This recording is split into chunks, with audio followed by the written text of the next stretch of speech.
Hey everybody, welcome back to the second session for our MGI Symposium.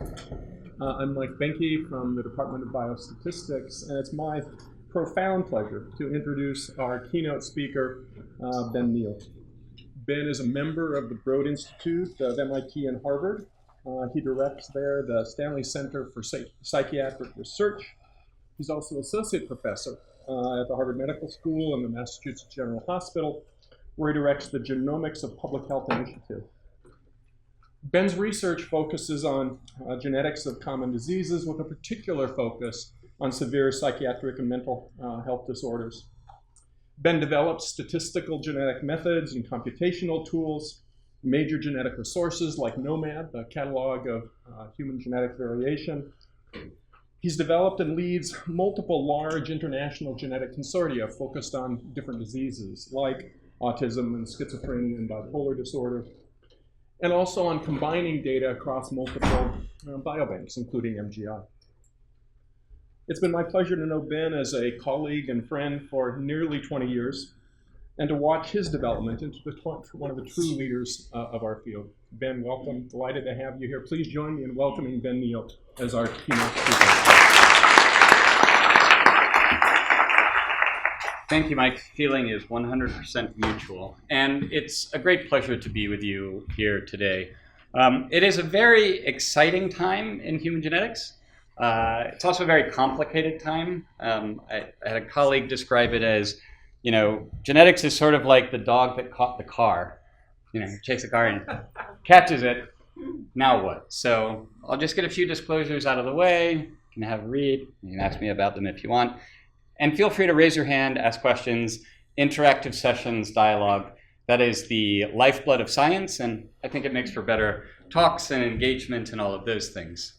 So one of the things that came up at dinner last night, and so I thought I'd start with this slide, is this very important and lovely paper from Matt Nelson and colleagues when he was at GSK, really asking the question about how do we improve success rate in drug development. And if you follow drug development in the current era, we've gotten incredibly good at making safe drugs, but we are not so good at making efficacious drugs. Most of the reasons that drugs fail in the here and now is that they don't actually deliver the therapeutic benefit that we would like to see. And what this was a retrospective analysis of taking all of the drugs that enter a clinical pipeline, following them through the phases and seeing when they drop out. And if there was genetic evidence for the target that was being pursued, how long does it stay through the pipeline compared to if there's no genetic evidence? And they do this retrospective analysis, and they say that drug success rates in terms of getting to approval are about double for those targets with strong genetic support compared to those without any genetic support. So genetics gives us this handle on the underlying upstream risk factors that give rise to disease entities. And that is incredibly powerful. And the kind of fact that genetic variation is fixed at birth, but randomly sprinkled across the population, that is the one true competitive advantage that genetics has against almost anything else, save for perhaps the randomized clinical trial. And even there, the randomized clinical trial has certain limitations, like there's a lovely paper about the randomized clinical trial for using a parachute when you jump out of an airplane. I wouldn't recommend being in the placebo control group for that particular experiment, right? So important things, and and the other thing to reflect on is that for most common diseases, we actually don't have that many distinct mechanisms of action for targeting therapeutic interventions. So even something like hypertension, where there's probably as good a medicine cabinet as any, it's still just, your diuretics, your ACE inhibitors, your beta blockers. There aren't that many ways that we understand about how to intervene and reduce the burden of illness on people. And there are already some successes from what I would describe as, the more modern era of human genetic investigation. So GWAS and its, various offspring, be they sequencing or genotyping. Here are a series of some of the earliest GWAS of autoimmune disorders, psoriasis, immune-related loci for multiple sclerosis, looking at, inflammatory bowel disease. All of these GWAS highlight an association to a coding variant in a gene called TYK2. Now, this was immediately interpretable, and it was immediately interpretable because immunologists had done the hard work of basically working out everything in that picture prior to the genetic association of TYK2 as increasing the risk for these. And you have this missense mutation, so you've nailed the gene. It's a coding variant. You know exactly what the gene is. And you can actually study what it's doing, and it's kind of tamping down the response of TYK2. And here today, we have an approved oral therapy for psoriasis, in no small part driven from the genetic discovery that transpired about 10, 12 years ago. That's pretty good. That's a pretty good timeline for a new drug development project. There are some caveats here, though. So when we did the GWAS of COVID susceptibility, this same variant, one of the strongest associations, in the opposite direction. So if you impair TYK2 function, you actually increase the risk that you're going to get a COVID infection. And I think a lot of the things in the immune system operate that way, that there's a push me, pull you, more immune activity, better resistance to, say, infectious disease, but also higher incidence of autoimmune disease at the same time. You're also seeing that play out in the immunotherapy approach in cancer, more reports of side effects, more reports of autoimmune-like presentation upon taking those drugs, better efficacy for treating the cancer, but more risk for the individual. And I think that's another important lesson about biology more generally. We like to think of things, particularly in genetics, as like directional selection, like disease bad, not disease good. It's a very natural stance to kind of sit in.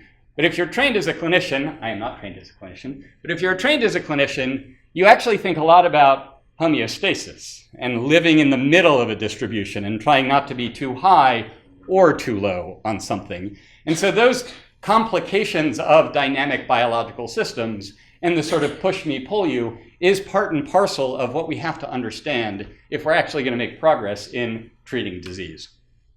So how do we do it? Well, we collect genetic variation. We do some association analyses. We heard about lots of lovely association analyses using MGI this morning. And we're trying to really link these genetic variants to understand what are the genes that are being perturbed by those genetic variants, where do those genes operate in the body, when do they operate in the body, is it a developmental phenomenon, is it a homeostatic phenomenon, is it something in between, is it both, all very complicated. And that's not just thinking about what's happening in a single cell, versus thinking about how cells communicate with other cells, how you get physiological processes that go beyond one cell, maybe even go beyond one organ system. There are a lot of these dynamics, and as a medical researcher, you are sort of locked in to the way the clinical enterprise views all of these things. So the phenotypes that the doctors are collecting and writing down to help manage and treat disease are what we have to play with. They are not necessarily the perfect reflection of the underlying biological phenomena that we would like to understand. And therein lies some of the tension between the basic research goals of understanding biology and life with the clinical medical outcome goals of treating disease and treating the patient in front of you. Both of these aims are important, but they sometimes lead you in different directions for the kind of science that you pursue. So how are we doing as a field on these questions? That's what I'll try and walk you through over the course of the next 50 minutes or so. And central to this is what's the variation that matters? What do they do? Can we figure that out? And how do we actually start to synthesize across them to get to mechanistic hypotheses like excess immune cell activation? That was the story with the TYK2 variant. It was moderating the impact of how much you get the cytokine release and feedback loop with the immune system itself to drive that autoimmune disease. Can we do that more systematically? And I will say at this point in time, the answer is no. We're actually a long way away from that, but I think we're making good progress. And I think there's plenty of reasons to be optimistic about where we go from here. Okay, so I'm going to tell you a brief history of systematic GWAS biobanks. You heard about MGI, and I'll tell you about a few others. So in 2017, in September, my lab released systematic GWAS across all phenotypes for a UK biobank based on the genotype data. We followed that up in 2018 and 2020 with a few amendments to the GWAS. There were a few amusing moments in this process. So UK Biobank says you can, use the data for research. Go ahead, please do. I'm sure. I mean, who here uses UK Biobank data? Exactly, right. So we're all like using it in our work, and it's lovely. When we generated all these results, we were like, we'd like to share the results back with you. And they're like, oh, results, we take results. That sounds great. And they're like, here's a little portal. And we're like, portal's not going to cut it. Is there like a command line interface that we can use? And they're like, wait, how much data do you have? And we're like, well, we have 1.2 terabytes of results. And they're like, well, our server's capacity is 800 gigs. So we don't want your results. Don't give it to us. And so, they let us distribute it. We then put it on Dropbox because MGH had signed up for an institute-wide Dropbox. That was good for about a year. And then we got an email that said, note, you are not meant to be using MGH Dropbox to distribute videos. So please stop sending videos around. And we're like, we're not sending around videos. These are results. And they're like, oh, sorry, everyone else is distributing Game of Thrones. And we're like, okay, makes sense. Understand, fine. Sure, all right. So, small data, small problems, big data, big problems. That's definitely a recurrent theme of this talk. FinGen launched actually ahead of UK Biobank. And again, with this pharma collaboration model that was then replicated for the data generation in UK Biobank. Mark Daly went to Finland, worked with all the folks at FIM, Sonali and Arno and colleagues, and again, built this systematic biobank data set, ran systematic GWAS, distributed all of those results. There are now nearly 500,000 people represented in that analysis. Biobank Japan, similar kind of thing, 2021, fewer indications, but again, this idea of collecting health information at scale, linking that with genomic information, and using that to accelerate our discovery of the genetic variation that underpins every single common disease. And that should be our goal, right? Like most disease areas do not have a well-powered GWAS at this point in time. And that's a gap in our knowledge in a number of ways. It offers opportunity for biological insights, but it also helps us think about epidemiological interventions and what are true risk factors when you think about things like Mendelian randomization and those kinds of techniques and approaches for making use of these kinds of results. Now, all of us has hit the scene. So the US, slow to move in building a biobank, and maybe, still building the biobank. This is the data snapshot from about a year ago, 750,000 participants enrolled. And the great thing about the US is just how it is truly a melting pot. And you see that very clearly represented in the data. It stands in pretty stark contrast to the biobanks that I enumerated on the previous slide, just representing a much broader swath of human genetic variation, but also reminding us that we're all basically the same, that most of the genetic variants are shared across genetic ancestries. It's more differences in frequencies, and even then, the differences in frequencies are pretty modest. Here are the data types that we're working with, similar to what y'all are working with. We have the disease indications, those clinical indications, a lot of work on managing the medical informatics components, but there are also physical measurements, attempts at getting lab values. I talk to Dan Roden regularly about trying to get things like electrophysiological readouts because I care about EEG because I work in psych a lot, and he cares about cardiac electrophysiological readouts because he works in heart a lot. But there are improving measures of true quantitative traits that can help us try and understand and interpret, maybe on the biology side rather than the disease side, but there are obviously quite fundamentally linked in two edges of this kind of table that we're trying to play. All of us is generating whole genome sequencing. That poses additional scale challenges, but also, again, opportunities. I mean, I'll talk a little bit about fine mapping in this talk, and I don't think we're doing that super well. And one of the things that I suspect but don't know is that perhaps the quality of the underlying common variant data is confounding those analyses a little bit, but there are other possible explanations as well. So this is what the genetic ancestry groupings look like across the 250,000 individual freeze that was the sort of grist for our initial association analyses that are now available on the researcher workbench. So you can sign up and take a look at any of the phenotypes that we've run there accordingly. And you can see that the breakdown is still pretty heavily overweighted for European genetic ancestries. That these genetic ancestries, however, we are defining them based on the genetic variation space. This is not actually a representation of race or ethnicity. It may correlate with that, but it actually fundamentally means something different. And it is very much important to remember that this is a data-driven heuristic, which is to say we're trying to break apart the genetic ancestry or genetic similarity space to create comparatively more genetically similar subsets, but there's much more variation within a subset than there are across subsets, and that it's all very complicated and continuous. I think longer term, the roadmap is to think of it in a local ancestry context. So where is the origin of the haplotype that you possess at this position, rather than some global representation? Because at the end of the day, we're all patchworks. We're patchworks of our parents, of our grandparents, of our great-grandparents, and so on and so forth. And that patchwork is learnable, and that patchwork is variable, and that patchwork should be the, in a sense, quantum of analysis. All right. What do we do on phenotype? So phenotype and sample processing. So with colleagues at Vanderbilt, we've been working on trying to, get to analyzable phenotypes, because at the end of the day, that's what we need to be working on and understanding and interpreting. We include a bunch of covariates in the analysis. And that was one of the other things that sort of evolved in our UK Biobank GWAS was we started just with, principal components and I think maybe sex as a covariate.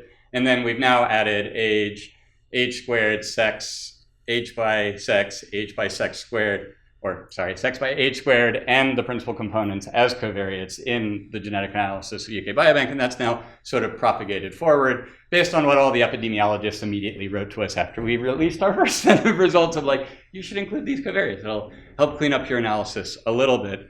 And breaking things down into these genetic ancestry groups does actually, I think, limit, but not completely remove the potential for population stratification. The kind of confounding that we heard about earlier today of how important it is to incorporate views and measures of genetic ancestry in your analysis so that your association results are actually robust and are reflecting, ideally, the biological action of genetic variation, perturbing or acting as a source of variance in the outcome, rather than picking up on some spurious stratification effect that is just a difference in mean frequency of the phenotype versus a difference in the mean frequency of the genotype.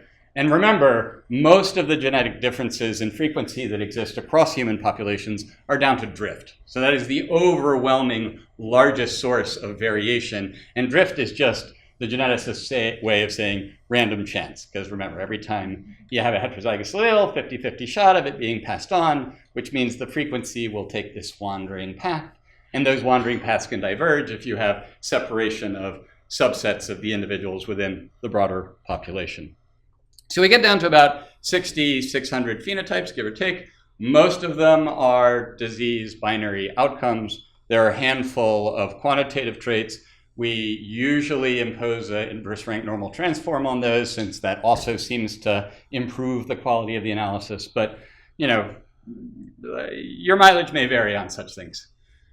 And what does this look like for the number of phenotypes with the number of individuals where we have at least 200 cases? And obviously, the differences in the genetic ancestry group composition lead to differences of the number of traits that we can actually study.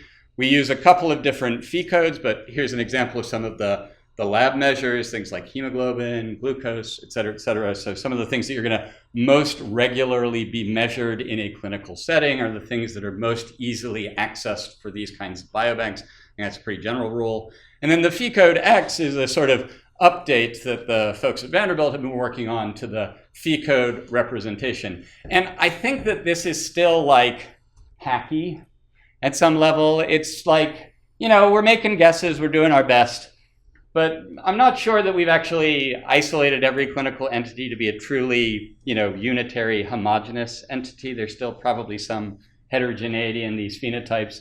Exclusion and inclusion criteria on both the case and the control side are somewhat shifting targets. And I think within a single biobank system, that's probably better, but you'll even see clinician to clinician variability in diagnostic preference based on the same presentation. And that happens a lot in psychiatry. We talk about it all the time in psychiatry, and then we also like talk about the well, if you have this constellation, is it this or that and all that kind of stuff. But then when I engage with like the kidney docs, they start to go through their diagnoses and they're like, well, there's this one and there's that one and there's this continuum and, it's kind of complicated. And remember that when you are trying to treat a individual in front of you, you have to make a treat, no treat decision. So there's already, in a sense, a binary view of the world imposed on you.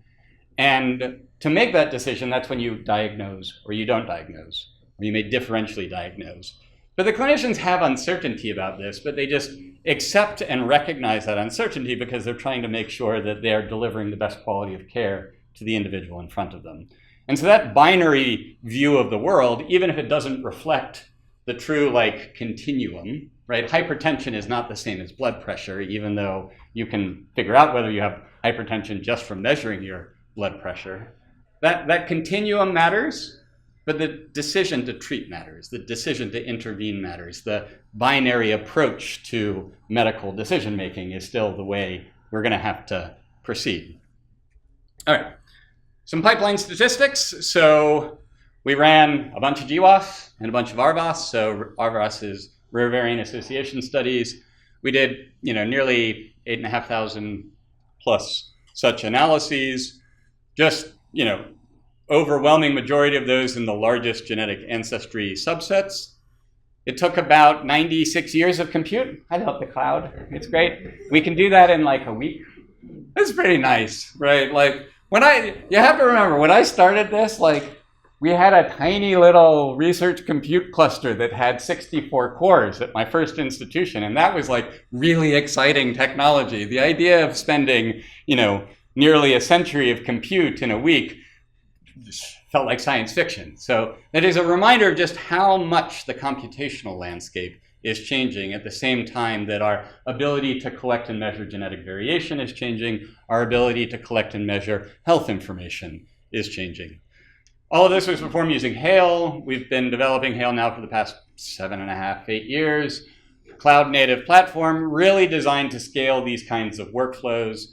We spent a lot of time thinking about data representation and how to sort of maximize the efficiency of the compute resources at our disposal. When we did the UK Biobank version of this, we were 10 times less efficient. So it was a millennium of compute rather than a century of compute that we did over 2 weeks. That was a bit of a bigger bill, I will say. But we didn't know what we were doing. And that's the other thing about this kind of big data space. As I said, small data, small problems, big data, big problems. Those efficiencies really start to matter, and you can get clever about them, but it's not obvious how to get clever about them until you start actually doing them. A sense of the cost. So one of the other things that I'd say is sort of cropping up, and I know Gonzalo's thinking about these sorts of things. I saw Jonathan Marchini give a talk about related but not identical topics. So how are we grappling with this constant changing phenotype as well as these massive genetic data sets, right? Because it's not like all of us data collection is static. These people are still living. They're still getting new incipient disease. UK Biobank keeps updating its phenotype. I'm sure MGI, you had this phenotype update question before you as well. And what analyses you choose to do. So when we did UK Biobank, we just ran a linear regression for the binary outcomes. And I know that's wrong statistically. You don't have to raise your hand and tell me that. I understand that there are limitations. However, you can get away with it when it's a common outcome and effects are small. The bias is relatively small there. But that's the kind of trade-off that you think about making. And these are the kinds of trade-offs that I think we're going to continue to have to make about what is sufficient to answer the question before us. And a little bit of bias in our GWAS effect size isn't really going to screw us up that much if our sample size is very big and we can be reasonably confident in the robustness of the analysis. But as the allele frequency goes down, or the frequency of the phenotype goes down, or most perniciously, both of them go down, the statistics become more unstable. Maybe you want to use a slightly fancier method that actually has better robustness in that part of the dimensionality space that you're operating in. So just some nice statistics. And big hat tip to Wei Zhu, U of M alumnus. She's great. Love Wei, now a junior faculty member with us at MGH in Broad. And she really, developed SAGE with colleagues here with this view for scaling the efficiency of these workflows, because this data is not going to get any smaller, right? Remember, the data is as big as it has ever been today, and it will be, yet bigger again tomorrow. And that is still where we are on this curve. And I don't think we're close to saturating everything that we could possibly learn from these data types. All right, so that's about the pipeline. Let's talk about some of the other, what I think of as like open problems or like messes in human genetics, things that I really think we should be better at than we are, but we're just not there yet. And so here's the GWAS from the Psychiatric Genomics Consortium for Schizophrenia. And, we get all these peaks. You've seen these Manhattan plots a gazillion times now. And you get the LD and the set of variants that are all along for the ride in the association analysis. And part of the question that I started with is, what are the variants that are actually driving these associations? Which ones are truly perturbing the biological system, and which ones are just correlating and along for the ride? They're just the bandwagon friends. Not that you ever hear anything about that here at Michigan. No bandwagon effect here. You have to win for that. So we got this primary GWAS peak up here, and then we try and take the LD structure, deconstruct it, and identify what the actual causal variants are from that. And you can do that with math, because remember, the thing on the bottom is a representation of what we think is creating the thing on the top, okay? And there are a few salient statistics for this. One is the posterior inclusion probability. So this framework's generally Bayesian, I would say, as an approach. You could probably do something frequentist, but this is one of the problems where I think a Bayesian solution is probably preferred, because you really want to reflect your relative certainty across many outcomes rather than whether or not a single thing is true. And so this posterior inclusion probability is trying to represent what's the chance that this variant is actually the causal variant, the thing that is doing the biological difference. Can we figure that out? And then we also talk about the credible set, which is the set of variants that get to, say, 95% for the 95% credible set of the posterior inclusion probabilities. So you can kind of sum up all of your pips until you get to 0.95 or better, and that'll give you your 95% credible set. So let's go back to UK Biobank. We love UK Biobank. Nice big cohort, 500,000 people. We've run a bunch of GWAS. Data is available, particularly the genotyping data. Nice imputation from Jonathan and Peter and friends. And run association, do a GWAS. So this is a problem that Ran Tsui and Hilary Finucane really took on. And they take UK Biobank, they downsample within a relatively homogeneous genetic ancestry subgroup, 100,000 people. They run a GWAS. They're like, hey, I found some hits. Hooray. Yay, I get to write a paper. Actually, it's harder to write those papers. You can still write them. It's still hard. Let's find map. Do that credible set, figure it out. And then lather, rinse, and repeat, but now with an independent set of 100,000 individuals. So it's great, because remember, this is like we're grabbing 100,000 people randomly from the overall data set. We can do this 3 times, and that can teach us whether we get the same behavior in the pips every time we run this, right? So it's not just once, we can do it multiple times. And that can give us a way of saying empirically from real data, because remember, in simulation, all of the fine mapping methods work perfectly, as is almost always the case in simulation for the method, if the method's done properly. Pretty reliable. And another thing about methods, usually the author's method is the most powerful. Usually. I don't know why that is, but it often happens that way. Which is why it's nice to actually have those independent, authors write the bake-off paper. If we took all of these methods and we ran all of these simulations, and here's the one we think is better. Trust those ones a bit more than the author paper. So here's let's introduce this replication failure rate. So we take variants that have a pip of, say, 0.9, and then we look at an independent set of 100,000 individuals and ask, do we see that variant or variants like that 90% of the time when we do this again, because like you should, right? If it's well calibrated 90% of the time, you should be like, this looks great. This still stays, still within the contention. And what actually happens is that you see them drop out faster than that. So even pips of 0.9, 0.95, 0.99, this is all in this paper in Nature Genetics that you can go and read in more depth to get down and dirty with some of the details. Our replication failure rate is higher than what we would expect based on what the algorithm is saying. Okay? And you might say, well, maybe it's like a trait thing. Some traits have weirder genetic effects than others, or there's something about the genetic architecture, or any of those things are really dynamic and changing. And nope, we look across pretty much all the traits, things like height, easy to measure. Shouldn't be a lot of heterogeneity in height, we think, right? Like height is height is height. But still, even there, in our best powered GWASs, we see an inflation in this replication failure rate, meaning that our posterior inclusion probabilities are fundamentally miscalibrated. And that we are actually too confident about the things that we think are causal than we really should be. And I think that's true for FindMap, that's true for Susie. It's also true for the method that they invented here, but we'll get to that. So what Hillary and Xiaofan at Yale cooked up was this idea of incorporating a sort of infinitesimal architecture at a GWAS locus. So there's like this, a whole bunch of things. We're going to pepper in a little bit of like polygenicity locally, just have a little infinitesimal thing. And the upshot of that is that it did actually improve the replication failure rate a little bit, but not really very much. So what else can we do? Maybe we can add functional information. There are things that we know about annotating the human genome. Another area where we think we are much better than we really are, and there are lots of problems with that we'll touch on.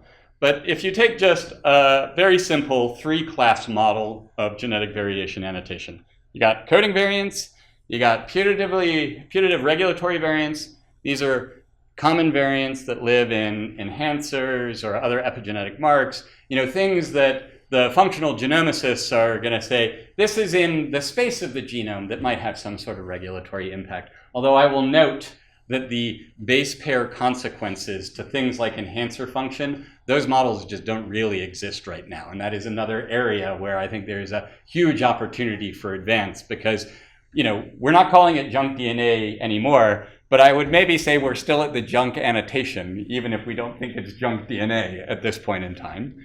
So this is our 3 class. And then everything else, everything far away from genes, non-genic stuff, whatever. We don't have an obvious functional category to put you in at this time. And we can stratify the things into that which are replicating, where the pips are staying strong, they look like they're actually robust, we slice up the data, they stick around, versus the things where like started at 0.9 and then we do another 100,000 people in the GWAS and it's like 0.01. And it's like, well, that one's not so interesting anymore. And you can kind of contrast those two sets, those two classes of variants, and you do see some interesting patterns. So the first thing that you see is that like functional information actually helps, right? That their, coding variants are replicating as high probability causal variants across subsets of the data, much more so than the putative regulatory ones or the things where we don't have any idea.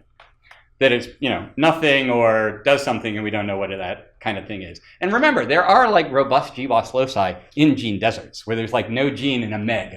And they are really replicable associations and we really don't have any annotation about what is going on there as well. So there are still mysteries of the genome to unlock. But even when you look at the non-replicating, it's not a random set of variation. It's biased towards genes. By virtue of its bias towards genes, it's biased towards having a functional consequence. And so even with functional information incorporated, you still cannot be absolutely certain. And I would just use this as a reminder that like statistics can take you a long way, and these big data sets are really powerful and exciting, and there is a lot of things that are basically magic, like even to the statistician sometimes, let's just be clear. But you have to go to the bench. We have to be able to experimentally demonstrate what is going on. And so partnership with the functional genomicists, with the people trying to figure out how the genome organizes itself, how genetic variation would impact that organization and function of the genome is still very important and something I would encourage everyone to keep in mind, even if you like playing with computers and numbers all day like I do. Go ahead, Hayden.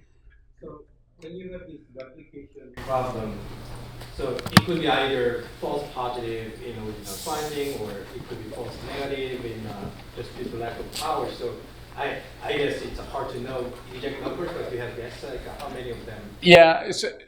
So the things that I like contemplate, and we tried to look at a number of these things in the paper because I like peppered Hillary with a bunch of these questions, but there's variation beyond SNPs, right? So insertion deletions, small and big, structural variation, all that kind of stuff. Not a lot of evidence. There's a huge amount of tagging of those kinds of events that was driving the lack of replication, but it is still a legitimate off-ramp for this, that the SNP variation is correlating with something else. And you can certainly imagine fluctuation in LD across subsamples of a data set when you have a hypermutable event that is actually driving a signal. That feels like it could be possible. It could be that there's uncorrected population stratification in the association test statistics, which is maybe potentially differentially experienced across the variation within a locus, that, the haplotype frequencies aren't exactly the same across all of the different genetic ancestries, and that, even subtle fluctuation in that could give rise to different apparent association patterns, because remember, all we're taking here is like the LD and the association statistics. It's like that matrix and that vector, and we're basically trying to unwind it. And so any source of bias in LD estimate, so how are covariates handled? Does that perturb your LD estimate? You need to regress it out. Is that all being done exactly right? And how does that fit into the fine mapping machinery? Is possible because it influences the LD patterns, or anything that influences the association statistics. I think if you get the intersection of fine map and SUSY plus good functional annotation is probably your most robust set. That would be my general test the wins sort of advice. But even then, no guarantees.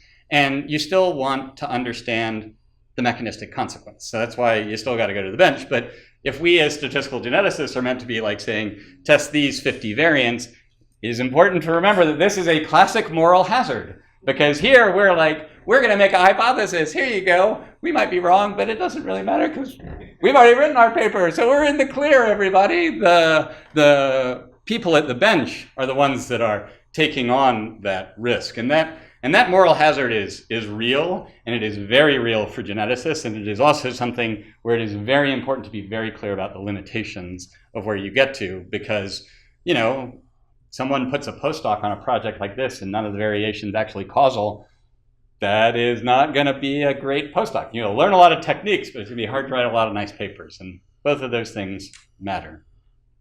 Any other questions? But good question, I think. All right. So let's do more. There's a very common theme in my research life. Let's do more, everybody. We had all the phenotypes for a while as the logo. And so recognizing the emergence of these biobanks, recognizing the generation of genetic data is now becoming cheap enough where we can actually start to apply it at scale, means that we should be figuring out ways of systematizing our association analysis methods, sharing data and results, and informing each other's research practices so that we deliver the best information to accelerate our understanding of disease as rapidly as possible. So it's been a great pleasure working with Kristen and Ida on this, and Sebastian and all the friends at MGI, but really this international community. Because remember, when we organize, we win. That is true in science as it is in life. Okay? And that is a big message. I'm a big people-powered sort of person because it is through the strength of the community that we can change the world. No one group solved the genetics of schizophrenia. By working together, we've made tremendous strides. And that's true for schizophrenia, that's true for diabetes, that's true for lipids. Take your pick out of all the phenotypes. And it's really the community together that makes this change possible. or Regeneron. Sorry, Gans. All right, so we talked about SNPs. Let's talk about genes, right? I like genes. The first paper I ever really wrote, like my first author paper, was on gene-based association testing, all the way back in 2004. You could write a paper like that in 2004. And indeed, the reviews that I got from that paper, we got one review, and it was like, this is a lovely paper. Often reviewers make many annoying requests and demands on work. This doesn't really need any change. If you want to change something, this is what I'd recommend, but it's great, it's lovely, just go ahead and publish it. And my PhD advisor, Pak Chem, goes, Ben, this has never happened in my life, and it is all downhill from here for you. And he was exactly right, 100%. I've had reviewer 3. But anyway, I care about genes. Genes are great. We got a lot of them, a lot of things to understand. And one of the things that we did in GBMI was, do this bake-off comparison of head-to-head approaches for prioritizing genes from one of the better powered GWASs that was available. The indication here is asthma. Asthma has a lot of nice features for this kind of trial. It's comparatively common. It's often recorded in healthcare information. There's a good GWAS out in the world, in addition to the GWAS that we could do within the context of the biobanks working together. And so that, gave us a lot of confidence, both that we would have some power for discovery, but also that we could check our homework and make sure that it all aligns with everything that comes before. And indeed, we replicate most, if not all, of the loci in the asthma consortium genetic effort published a few years before this. And then we add a bunch new. And then we just did this analysis, okay? So this is an upset plot. I love upset plots. So what they do is they show you for each of these rows what, elements fit into the intersection of all of these sets. And we have 5 different gene prioritization approaches here. So TWAS, transcript-wide association studies, it's basically building a local polygenic predictor of expression and asking whether that just, delineates between cases and controls to nominate a gene expression mechanism for the outcome. DEPICT, which takes a whole bunch of data and then runs a model to try and guess at genes based on things like mouse expression. It's Tuna Pears and Joel Hirschhorn kind of put it together, I guess maybe 10 years ago now. But it gives you its best guess of what I think the gene is in the region. Then there's this PWMR, which is a proteome-wide Mendelian randomization. It's doing kind of the same thing as TWAS, not quite, but it's focusing on doing protein genetic association, so PQTL Mendelian randomization approaches. Then there's POPs, which in spirit is probably most akin to DEPICT, but it's a method Hillary developed to effectively build a predictor of gene-level association statistics. So you take a magma gene-level association test statistic, you hide a chromosome, you build a predictor, and then you use that predictor to take a guess about what gene is most likely to be driving the association signal that you see based on some estimate of the gene-level association tests. And then nearest gene. Good old reliable nearest gene. God bless it. It's a great, the simplest, just geographic. Love it. And what you can see is the not overlapping bars are all of the chart, and the overlapping bars are none of the chart. And I think that is hugely important. So not only are we not actually seeing consistency across these methods, we find very different answers for most of them. And there's very little overlap in prioritization of genes. There are some very nice papers from Jonathan Pritchard, as well as Shamil Sunyaev, looking at EQTLs more explicitly and remarking on the relatively low level of co-localization between GWAS of disease and EQTLs as we know and understand them today. So as much fun as it was to do a GWAS and find the variation that matters, we have to do the next things, figure out what the genes are, and we need a lot more work on getting at that. And that is probably going to require some very sophisticated insights into functional genomics and how non-coding variation works. There's another way to try and do this, and that's get more power. So we're pushing this all-by-all approach across GBMI for the Coalition of the Willing. It's great to see people, signing up and enthusiastically joining. And And I'm quite hopeful that better powered GWAS will make some of these problems better. The other way to do it is to focus on rare coding variation specifically. So this really is the sponsored by Regeneron part of the talk. I mean, not really, but basically. And mining the power of the exome is incredibly transformative, right? Rare coding variation, not so much LD, much easier to focus on a specific variant or gene. And we know the gene, right? You get a rare coding variant, you're like, hey, I got the gene. That's a big step, right? Knowing the gene is still a hard problem. So first, is there good, strong, robust evidence that rare coding variation actually contributes as a source of heritability to phenotypes? It's a really nice paper from Luke O'Connor, Ajay, and Dan, where we kind of put together a way of estimating the heritability from the burden test statistics. And so this burden heritability is a reflection of the amount of variance explained by rare coding variants. It is strictly less than or equal to the true heritability because it basically assumes all of the rare variants move in the same direction. So once you have, which may be particularly the case in missense mutations, variants moving in opposite directions, that will attenuate your estimate of burden heritability because the betas aren't all lined up in the same way. But, we can still get an estimator. And what do we see? Well, we see that everything's heritable. That's still true. That's true from GWAS. That's true from twin studies. That's true from burden heritability. And not only is everything heritable, but the rare variant heritability broadly tracks with the common variant heritability. Now remember, heritability is a pretty garbage measure. It's a ratio, not like ratios in statistics. It's the proportion of variants explained from genetic sources divided by the total phenotypic variance. If you have noisy measures, that will reduce your heritability. There are all those kinds of problems. But when you're working within a data set, it's actually interpretable in this kind of fashion. And we see that kind of pattern play out.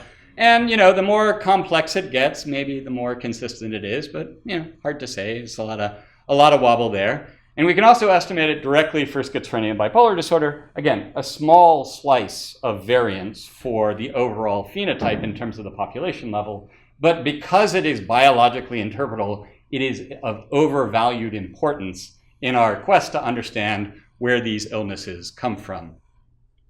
Not only do we see burden heritability track with common variant heritability, you can run partition heritability kinds of analyses. You can ask, do we see an enrichment in a class of genes similarly or differently between common variants and rare variants? And there we see a high degree of consistency. There's actually a lot of overlap, which is also very encouraging that rare variant discoveries can inform on the complex trait writ large. Super. We do this all by all thing all the time. We love it. So GeneBAS, nice example. Here's a browser for all of the gene-based association tests that we have performed in the context of UK Biobank. I just want to give you one example of the sorts of things that you can find in biobanks because I find this so cool. So chronotype, this is a very limited measure, right? Are you morning? Okay, let's do raise hands. Morning person, raise your hand. In between? Night owls?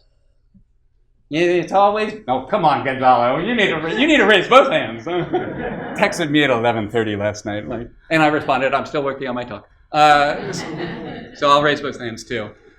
This is not a very sophisticated measure, but the gene-based association tests work like a dream. So per2 mutations, loss of function mutations for these genes, combined allele frequency of 2 times 10 to the minus 4, pretty rare.